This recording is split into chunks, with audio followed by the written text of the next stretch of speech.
welcome to my YouTube channel. Today I'm just going to do some poetry for you because I think it's fun.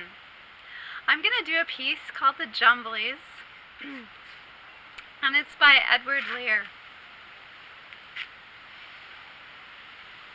First of all, before I start this poem, I hope everybody knows what a sieve is, because this poem is really lost on you if you don't know what a sieve is, so I'll tell you just in case. A sieve is something you sift water through, like a screen thing, like a colander or a screen that you sift water through, if you want to get the solids out of it. So that's what a sieve is. You'll see why you need to know that. The Jumblies by Edward Lear. They went to sea in a sieve. They did! In a sieve! They went to sea. In spite of all their friends could say, on a winter's morn, on a stormy day, in a sieve they went to sea. And when the sieve turned round and round, and everyone cried, "You'll all be drowned!" they called aloud, "Our sieve ain't big, but we don't care a button. We don't care a fig. In a sieve, we'll go to sea." Far and few are the lands where the Jumblies live. Their heads are green, and their hands are blue, and they went to sea in a sieve. They sailed away in a sieve. They did. In a sieve, they sailed so fast, with only a beautiful pea-green veil tied with a riband by way of a sail to a small tobacco pipe mast.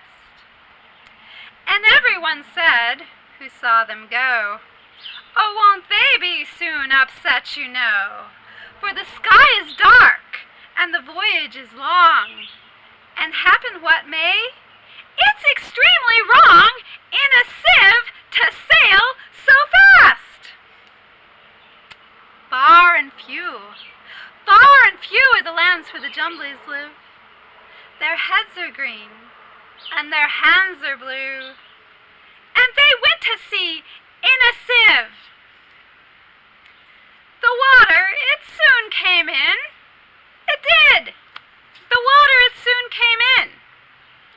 So to keep them dry, they wrapped their feet in a pinky paper all folded neat, and they fastened it down with a pin.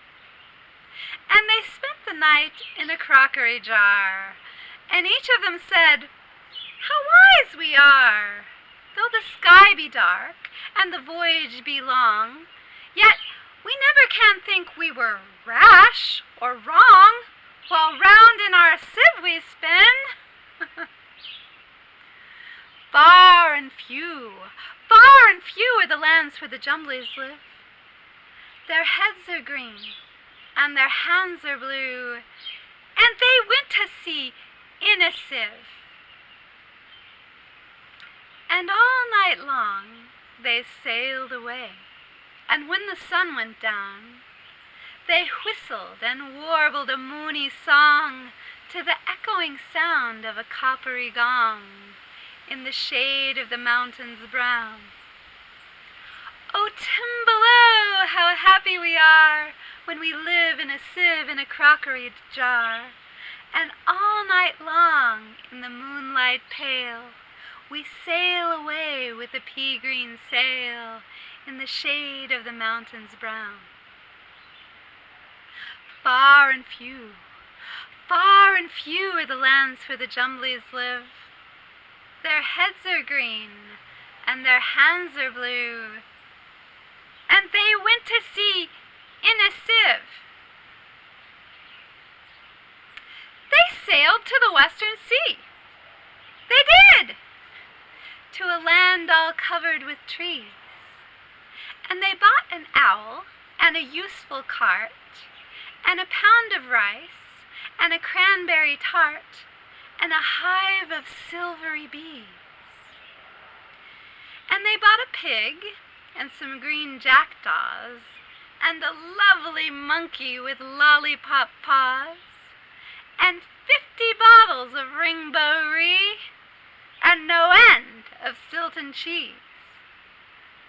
Far and few are the lands where the Jumblies live. Their heads are green, and their hands are blue, and they went to sea in a sieve. And in 20 years, they all came back, in 20 years or more, and everyone said how tall they've grown, for they've been to the lakes and the torrible zone and the hills of the Chankly Bore. And they drank their health, and they gave them a feast of dumplings made of beautiful yeast. And everyone said, if we only live, we too shall go to sea in a sieve, to the hills of the Chankly Bore. Far and few are the lands where the Jumblies live. Their heads are green, and their hands are blue, and they went to sea in a sieve.